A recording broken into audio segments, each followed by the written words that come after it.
이정재 배우가 메가폰을 잡은 영화 헌트는 1983년을 배경으로 합니다. 당시 군부 독재 전두환 정권을 수호하는 역할을 맡았던 안기부 해외팀 박병호는 국내팀 김정도와 대결합니다. 두 사람 사이를 가른 건 조직 내 북한 스파이, 독림이 있다는 정보를 입수하면서부터입니다. 적대관계인 박병호와 김정도는 모종의 공통점으로 연결됩니다. 남북 평화를 꿈꿨던 박병호는 그동안 자신이 수행한 공작이 전쟁의 도화선에 불을 댕기는 수단이었다는 진실에 경악하고, 국가에 충성하는 군인이었던 김정도는 5.18 광주 민주화운동 진압 현장에 투입되면서 전두환 정권에 반감을 갖게 되었습니다. 박병호와 김정도가 하는 일은 국가의 해악이 된다고 여겨지는 반항자들을 잡고, 엮고, 불게 만들어 사회에서 추방하는 것입니다. 사냥꾼 같아 보이지만 실은 위에서 찍은 사냥감을 대신 해치워주는 사냥개에 불과합니다. 역사적 사건을 배경으로 하는 이 작품 속 주요 사건을 테마별로 정리하도록 하겠습니다. 널리 알려진 사건인 1979년 12.6 사건, 1979년 12.12 사건, 1980년 5.18 광주 민주화운동은 제외하도록 하겠습니다.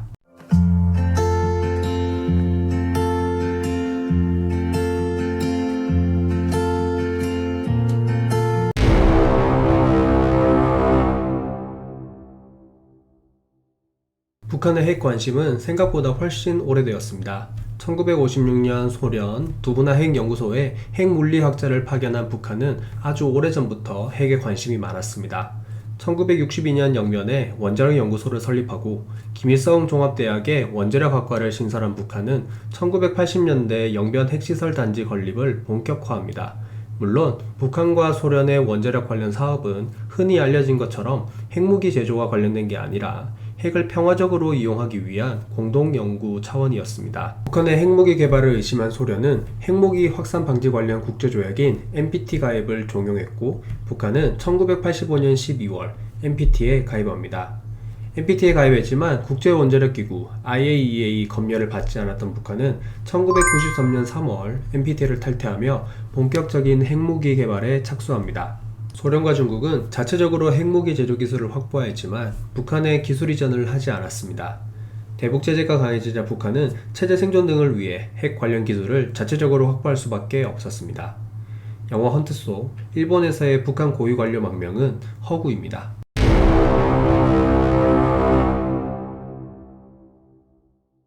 (1983년 2월 25일) 북한의 한 전투기가 갑자기 편대를 이탈해 우리나라 영공으로 진입했습니다.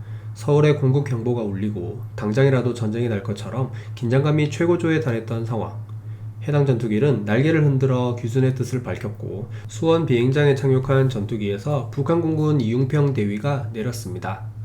이융평 대위가 왜 귀순을 결정하게 됐는지 인터뷰 과정에서 나온 일화는 많은 이들의 입에 오르며 화제가 됐습니다. 그 중심엔 삼양라면이 있었습니다. 이융평 대위가 남한에 대한 관심이 높아질 무렵 해안가를 산책하다가 발견한 라면 봉지 뒷면에 적힌 문구 하나.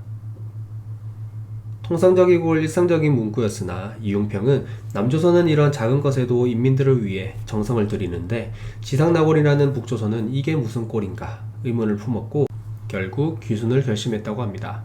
그러나 이는 당시 안기부가 조작한 것입니다. 실제 이융평이 귀순을 결심한 건 자신은 국가와 민족을 사랑하나 김일성 부자 세습에 미래와 희망을 보지 못했기 때문입니다. 이융평은 우리나라에서 잘 살다가 죽었습니다. 고가의 북한 전투기를 몰고 장교가 귀순했으니 좋은 대우를 해주는 건 어쩌면 자연스러운 일이기도 했습니다.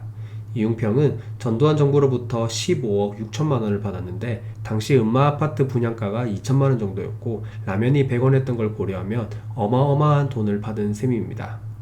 이융평은 공군 소령으로 특별 임관했고 공군사관학교 교수의 딸과 결혼도 했습니다.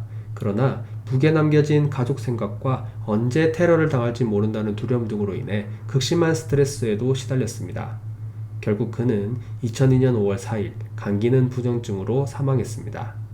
작품 속 북한 파일럿의 귀순 장면은 팩트입니다. 황정민 배우가 연기한 이 장면은 짧지만 강력한 임팩트를 남겼습니다.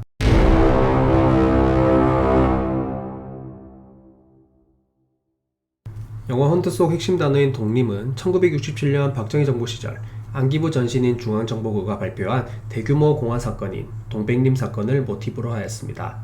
동백림에서 백림은 베를린의 음역어로 동백림은 과거 동독의 수도였던 동베를린을 의미합니다. 중앙정보부는 1967년 7월 8일부터 17일까지 동백림을 거점으로 한 간첩 조작 사건을 발표합니다. 문화예술계 인사를 중심으로 간첩 의심인물만 194명이었습니다. 1967년 베를린의 한국 유학생들이 한 동포의 주선으로 동베를린을 구경한 것이 이 사건의 발단이었습니다. 중앙정보부 발표에 따르면 사건 관계자들은 1958년 9월부터 동백림 소재 북한 대사관을 왕래하면서 이적 활동을 한 데 이어 일부는 입국 또는 노동당에 입당하고 국내에 잠입하여 간첩 활동을 해왔다고 발표했습니다. 또한 중앙정보부는 서울대학교 물리대 민족주의 비교연구에도 여기에 관련된 반국가단체라 발표했습니다. 동백림 사건에 연루된 천상병 시인은 6개월간 옥고를 치렀고 그 과정에서 정기고문도 받았습니다. 고문 후유증으로 말미암아 천상병 시인은 평생 동안 자식을 갖지도 못하였고 정신질환까지 알아야 했습니다. 중앙정보부 발표와 달리 사건 관련자 중 실제로 한국에 돌아와 간첩 행위를 한 경우는 거의 없었습니다. 보복이 두려워 또는 단순한 호기심에 북한에 잘 도착했다는 신호를 보낸 정도였습니다.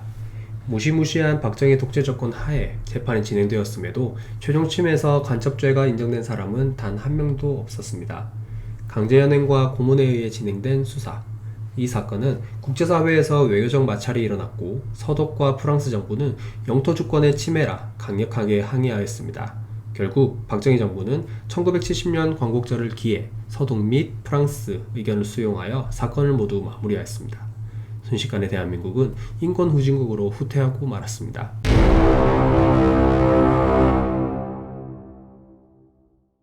영화의 클라이막스를 장식하는 폭탄 테러는 실제 있었던 일입니다. 장소만 미얀마에서 태국으로 바뀌었습니다. 1983년 10월 미얀마의 옛 수도 란군에 있는 미얀마 독립영웅 아웅산 묘소를 찾은 전두환은 북한 공작원들에 의해 목숨을 잃을 뻔했습니다.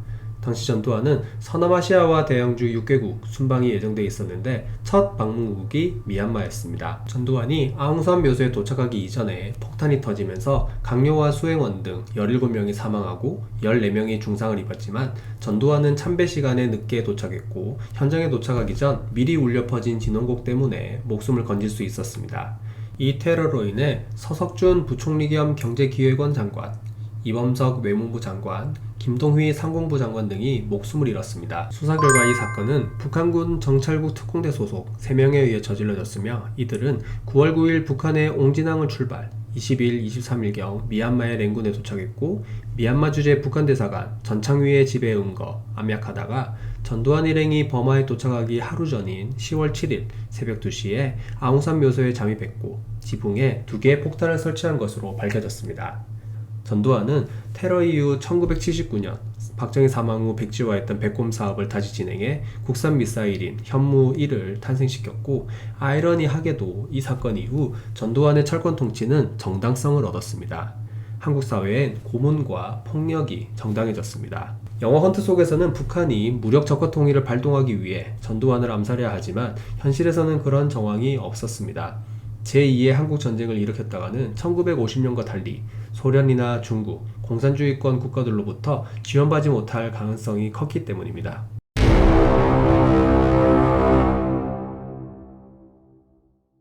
영화 헌트 초반부에 미국 워싱턴 DC에서 대통령을 저격하려다 미수에 그치는 장면이 박진감 넘치게 펼쳐집니다.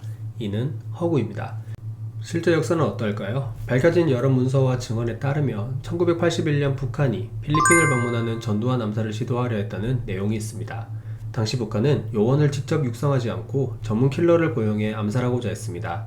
캐나다인 전문 킬러를 통해 전두환 암살을 시도했으나 그 킬러가 공작금만 받고 사라졌습니다. 전두환이 아프리카 가봉을 방문했을 때에도 북한은 암살을 시도했습니다. 아웅산 테러 때처럼 사전에 폭발물을 미리 설치해둔 다음 원격 조정해 터뜨리겠다는 계획을 세웠습니다. 김일성의 아들인 김정일이 주도해 추진한 계획이었지만 이 계획을 안 김일성이 사건이 발생하면 아프리카 국가들과의 관계가 틀어진다고 우려해 취소되었습니다. 영화 제목인 헌트는 말 그대로 사냥을 뜻합니다. 처음엔 박병호와 김정도가 서로를 사냥하려 하고 나중에는 더 큰 사냥감이 모습을 드러냅니다. 종착역은 이른바 베드로 사냥입니다. 영화가 특별해지는 건 바로 이 지점부터입니다. 베드로는 천주교 교인이었던 전두환의 실제 세례명입니다. 영화엔 전두환의 이름이 한 차례도 등장하지 않지만 사냥감이 전두환이란 사실도 굳이 감추려들지 않습니다. 영화 서울의 봄 데이트처럼 최근 한국 영화는 실화를 바탕으로 하거나 모티브로 둔 작품이 큰 인기를 얻고 있습니다. 영화를 통해 중요한 현대사에 대한 관심이 늘어나는 건 매우 좋은 일입니다. 영화 헌트는 대한민국 현대사에서 가장 중요한 시기 중 하나인 1980년대를 배경으로 박병호와 김정도의 선명한 대립을 통해 시종일관 관객들의 긴장감을 놓지 않습니다. 내가 살기 위해서는 상대방을 사냥해야 하는 가혹한 운명. 사냥꾼이 될 것인가, 사냥감이 될 것인가. 생존을 화두로 한 헌트는 2024년을 맞이한 대한민국 사회에도 의미하는 바가 크다고 봅니다. 아직 이 영화를 보지 않은 분은 넷플릭스 등을 통해 관람할 수 있으니 꼭 보시길 바랍니다. 봄이가 작년에 정말 재밌게 본 영화입니다. 오늘도 제 콘텐츠를 시청해주셔서 고맙습니다. 또 좋은 콘텐츠로 독자님을 찾아뵙겠습니다.